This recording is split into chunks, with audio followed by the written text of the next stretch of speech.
السلام علیکم ویورز. آج کا پہلا سوال رضوان علی ہیں لاہور سے، اور یہ زبان زدیاں میں یہ بات وہ کہتے ہیں جی دبئی پراپرٹی لیکس کے مطابق 17,000 پاکستانیوں کی 23,000 جائیدادیں سامنے آئی ہیں. پراپرٹی لیکس میں 62 پاکستانی شخصیات، سیاستدان، ریٹائرڈ سرکاری افسران کی جائیدادیں شامل ہیں. پاکستان میں بھوک ننگ آسمان کو چھو رہی ہے اور ایک مخصوص طبقہ پراپرٹی کی مد میں اربوں ڈالر باہر دبا کر بیٹھا ہے. آپ اس پہ کیا کہیں گے؟ میں نے اس پہ کیا کہنا ہے؟ میں تو 35 سال 33 سال میری کتابیں ہیں، 12-13 میرے کالموں کے مجموعے ہیں، اٹھا کے دیکھ لیں. آپ کہہ رہے ہیں کہ پاکستان میں بھوک ننگ آسمان کو چھو رہی ہے. آسمان کو اسی لیے چھو رہی ہے کہ یہ ایک بے غیرتوں کا ٹولہ ہے. پاکستان آدھی دنیا کو فیڈ کر سکتا ہے ایگریکلچر کے حوالے سے. میں جہاں بھوک ننگ ناچ رہی ہے، جہاں سستی روٹی اور فلانا ڈرامے ہو رہے ہیں، آدھی دنیا کو فیڈ کر سکتا ہے. میں کوئی ہوائی بات نہیں کرتا، لیکن اس ساری صورتحال میں ایک بات آپ پلیز ذہن میں رکھیں، وہ یہ ہے کہ 17,000 پاکستانیوں کی 23,000 جائیدادیں، یہ ہم اندھا دھند جا رہے ہیں. گدے گھوڑے کو ایک ہی لاٹھی سے ہانکنا مناسب نہیں ہے. دیکھنے والی بات یہ ہے کہ ان میں سے بدماش، ڈاکو، چور، لٹیرے کتنے ہیں اور جینون لوگ کتنے ہیں جنہوں نے ہر پراپرٹی ڈکلیئر کی ہوئی ہے، آن ریکارڈ ہے. آن ریکارڈ ہونے کا مطلب یہ ہوتا ہے کہ میرے پاس جو کچھ ہے اگر میں نے ڈکلیئر کیا ہوا ہے تو اس کا مطلب میں نے اس کا ٹیکس بھی دیا ہوا ہے، میں نے سارا کچھ دیا ہوا، جسٹیفائڈ ہے. پھر جائیں. پاکستان کے تو پریکٹیکلی حالات بھائی میرے یہ ہیں کہ میں خود کہہ چکا ہوں، میں تو خود شفٹ ہونے کا سوچ رہا ہوں. امریکہ، انگلینڈ وغیرہ جانا ہمارے لیے کوئی پرابلم نہیں ہے، چونکہ ہمارے معاملات اس طرح کے ہیں، فیملی ہے وہاں، سارا کچھ ہے، سب کوئی ایشو نہیں ہے. لیکن مجھے پاکستان سے اتنا دور جاتے ہوئے نا خوف آتا ہے. تو میں تو خود سوچ رہا ہوں میں دبئی چلے جاؤں، تو اس کا مطلب میں بھی چور ڈاکو ہو گیا. غلط ہے. جیسے فیصل وابڈا نے کہا وہ بالکل ٹھیک ہے. جو اس ملک میں تو ریلیکس کرنے کے لیے بھی اگر بندہ کوئی افورڈ کر سکتا ہے وہ ضرور چلا جائے. یہاں کچھ میرے سگے بھانجے کا بزنس ہے وہاں، وہ امریکہ سے پڑھ کے آیا ہے، اس کے بعد اس نے وہاں اس کا آفس ہے، وہ سارا فریکوینٹلی آتا جاتا رہتا ہے. اچھا، اب مجھے نہیں پتا کہ اس کے اپنے نام پہ کوئی پراپرٹی ہے یا نہیں، میں کچھ جواز نہیں بنا رہا کسی چیز کا، اس کا تو کوئی نام نوم نہیں ہے. لیکن سب کو ایک لاٹھی سے ہانکنا مناسب نہیں ہے. کئی لوگ ہیں جن کا وہاں کاروبار بھی ہے، وہاں بھی ہے، یہاں بھی ہے. وہاں اگر انہوں نے رینٹ شینٹ سے بچنے کے لیے، اور ایک آسودہ ہے، کمفرٹیبل جگہ پوری دنیا میں کافی آوارہ گردی کی ہے. میں آپ کو سچی بات بتاؤں، اسکینڈینیویا کے 3 ملک، سویڈن، ناروے، ڈینمارک، ایک سوئٹزرلینڈ، باقی یورپ بھی نہیں، امریکہ بھی نہیں، یا دبئی جہاں لا اینڈ آرڈر ہے. پاکستان میں تو یہ عجیب و غریب سا ہی ملک ہے، اپنی سمجھ سے نکل گیا ہے. یہ میری سمجھ سے ایک لڑکا پورا خاندان کھا گیا ڈیفنس میں، پتہ نہیں کیا نام تھا اس کا، لانڈا 15-16-17 سال کا. کیا ہوا؟ اس کو بھی انہوں نے دبا کے رکھا ہوا ہے کہ جب بالکل لوگ بھول بھال جائیں گے تو کچھ چکر چلائیں گے، نکال لیں گے. ایک لڑکی ذبح کر دی تھی اسلام آباد میں، پتہ نہیں کیا اس کا عجیب سا نام تھا لڑکی کا، تو لڑکے کا نام بھی میں بھول رہا ہوں. 1.5 سال پرانی بات. سندھ میں اس کا بھی میں نام بھول گیا ہوں، بڑا مشہور کیس تھا. پہلے اس کو داماد بنا کے رکھا ہوا تھا قاتل کو، اس کے بعد فارغ ہو گئے. کوئٹہ میں وہ آپ نے بھی دیکھا ہوگا، پوری دنیا نے دیکھا ہے. ایک بندہ تھا، اس کے پاس ایس یو وی تھی، لینڈ کروزر ٹائپ کو گاڑی، کانسٹیبل ڈیوٹی پہ کھڑا، روند کے چلا گیا، وہ بھی رہا ہو گیا.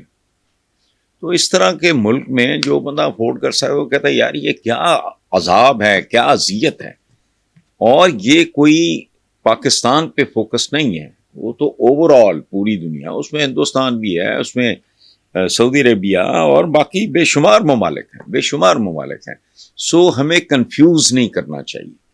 اس میں کچھ لوگ ہیں جو میرٹ پہ ہیں، جن کے مسائل ہیں، یا جن کے پاس جینون پیسہ ہے. اب اگر کوئی جو چور چکار بہت ہوں گے مجھے یقین ہے, تو ان میں فرق کرنا چاہیے. ایک لاٹھی سے آنکنا مناسب نہیں ہے. اگر اس کی تفصیلات آ جاتی ہیں تو پھر کوئی رائے بنائے. باقی آپ بالکل ٹھیک کہہ رہے ہیں آپ کی ایک بات کہ پاکستان میں بھوک ننگ آسمان کو چھو رہی ہے. بھوک ننگ ہی رہی ہے, اب نہیں چھو رہی. حبیب جالب پورے ملک میں گاتا پھرتا تھا 20 روپیے من آٹا, اس پر بھی ہے سناٹا. صدر ایوب مرد آباد وہ کہنا چاہتا تھا, لیکن وہ کہتا تھا صدر ایوب زندہ آباد, تاکہ لوگ سمجھ جائیں. وہ میں نے لکھی تھی شاید. 20 روپے من افورڈ نہیں ہوتا تھا اس وقت. پاکستان میں بچہ تھا, پتہ نہیں 55 سال ہو گئے اس بات کو, 60 سال ہو گئے. ایک فلم آئی تھی روٹی, اس کا ہیرو تھا اکمل. روٹی کا تھیم سانگ آپ کو پتا ہے؟ روٹی کا سوال ہے جواب جدہ روٹی ہے. بڑے بڑے لوگوں نے یہ گل بڑی چھوٹی ہے. روٹی فلم دیکھ لیں, شاید آپ کو نیٹ شیٹ پہ کہیں مل جائے. میں تو سیل فون نہیں رکھتا, مجھے نہیں پتا. تو پاکستان میں بھوک ننگ بڑھتی بڑھتی یہاں آئی ہے. یہاں خوشحالی کبھی بھی نہیں رہی. نیکسٹ ہیں جی ندیم خلیل ہیں کراچی سے. وہ کہتے ہیں سرکاری جامعات میں مستقل وائس چانسلرز کی تعیناتیوں کے کیس کی سماعت کے دوران چیف جسٹس نے ریمارکس دیے کہ یونیورسٹیاں پاکستان کا مستقبل ہیں. منظم طریقے سے پاکستان کے مستقبل کو تباہ کیا جا رہا ہے. ملک میں سب کچھ آہستہ آہستہ زمین بوس ہو رہا ہے. حکومتیں تعلیم کے معاملے میں سنجیدہ نظر کیوں نہیں آتی؟ درد دل کے ساتھ بات کی ہے چیف جسٹس نے. بات ٹھیک ہے جزوی طور پہ, لیکن پہلے یونیورسٹیاں کون سی توپ چلاتی رہی ہیں؟ یہ زوال کا سفر ہے. گورنمنٹ کالج لاہور کے جو سپر سٹارز ہیں, ان جیسا کوئی پچھلے 20 سال میں آیا ہو تو مجھے بتا دیں. پنجاب یونیورسٹی کا دیکھ لیں, میں خود وہاں کا پڑھا ہوں. یہ یونیورسٹیاں پاکستان کا مستقبل نہیں ہے. جیسے مسجدیں بڑی ہیں, ہماری اخلاقی حالت کیا ہے؟ کوئی چیز خالص نہیں ملتی. دودھ سے لے کے بیسن تک میں ملاوٹ ہے, دوائیں جعلی ہیں, تول پورا نہیں ہے, کچھ دکھا کے کچھ بیچ دیتے ہیں. میں غلط کہہ رہا ہوں بھائی؟ مستقبل ہوتا ہے جب جینون چیز ہو. یہ وزیر اعظم ہے, یہ وزیر اعظم ہے, یہ ڈیموکریسی ہے اس ملک میں, یہ ڈیموکریسی ہے. جانداری سے بتائیں مجھے. پاکستان اسلامی ہے, اسلامی جمہوریہ پاکستان. اسلام کا اتنا سا سایہ بھی اگر آپ کو نظر آئے, ظواہر ہیں, دعائیں مانگ رہے ہیں, فلانا ہو رہا ہے, مسجد میں جا رہے آ رہے ہیں, اخلاقیات کا عام کیا معیار ہے؟ قدم قدم پہ بھکاری ہیں. حدیث مبارک ہے کہ وہ بھکاری جو ہوتا ہے وہ ذبح کیے ہوئے مقروض یا بھکاری جو ہے ذبح کیے ہوئے جانور کی مانند ہے. تو ہماری سڑکوں پہ جانور پھر رہے ہیں. نمائشی قسم کی صدقہ خیرات ہوتا ہے. حکم کیا ہے؟ دائیں ہاتھ سے دو, بائیں کو پتہ نہ چلے. تو اس لیے بھائی میرے, جو جج صاحب نے کہا ہے انہوں نے درد دل کے ساتھ ایک بات کی ہے, لیکن یونیورسٹیاں نہیں, جینون یونیورسٹیاں. ویسے تو جمہوریت بھی بہت اچھی ہے, پر جینون ہو نا. یہ خون پی رہے ہیں چند خاندان جب سے میں نے ہوش سنبھالا. ہوئی بھیڑیے, یعنی جو بندہ, اب آپ سے میں کیا بات کروں, ایک سے ایک بڑھ کے ڈکیت ہے. پالیٹکس میں آنے سے پہلے ان کا سٹیٹس چیک کر لیں, اور اگر اس میں بڑھوتری میرٹ پہ ہوئی ہے انہیں کہیں ٹیکسز نکالو. نواز شریف جب سیاست میں آیا ہے, اس سے 1 سال پیچھے, 2 سال پیچھے, 3 سال پیچھے آپ پتا کر کے دیکھ لیں یہ لوگ کتنا ٹیکس دیتے ہیں. جوائنٹ فیملی تھی, سب کا پتا کر لیں. چھوڑیں, یہ وہ لوگ ہیں جنہوں نے ایل ڈی اے کے ریکارڈ چلا دیے تاکہ ان کی دھاندلیاں نہ پکڑی جا سکیں. یہ اب یہ ٹیٹیاں میٹیاں سب بکواس تھا یار. کیا تو پھر ان کو پھانسیاں دو, اربوں کی ٹیٹیاں, تو پتہ نہیں کیا, تو یہ تو وہ, تو حدیبیہ, تو فلانا. پتہ لگو نہیں نہیں نہیں, یہ تو تھا ہی کچھ نہیں. یعنی جھوٹ کا ایک انبار کھڑا کیا, اس پہ اربوں روپے کاسٹ آئی ہوگی. پتہ کر کے دیکھ لیں, کوئی والی بارس ہے نہیں. نیکسٹ ہے جی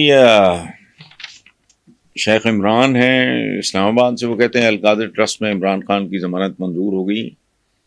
اسلام آباد ہائی کورٹ نے عمران خان کو ضمانت پہ رہا کرنے کا حکم دے دیا. کیا عمران خان کی رہائی کسی ڈیل کا نتیجہ ہو سکتی ہے؟ وہ تو سوال ہی نہیں پیدا ہوتا. آپ اس کا بھی بیان پڑھ رہے ہیں، باقیوں کو بھی بیان پڑھ رہے ہیں. یہ نون لیگی بہت سارے کہہ رہے ہیں بات کرنی چاہیے، مکالمہ کرنا چاہیے، فلانا کرنا چاہیے، وہ ڈیل شیل وہ دوبارہ نہ آ جائے. لیکن نہیں، ایک میں اگر ہو جائے گی ضمانت، 2 کیس اور بن جائیں گے، اس کا کیا ہے؟ ادھر ڈوبے ادھر نکلے، ادھر نکلے ادھر ڈوبے. یہ اس طرح کا کھیل ہے، وہ چل رہا ہے.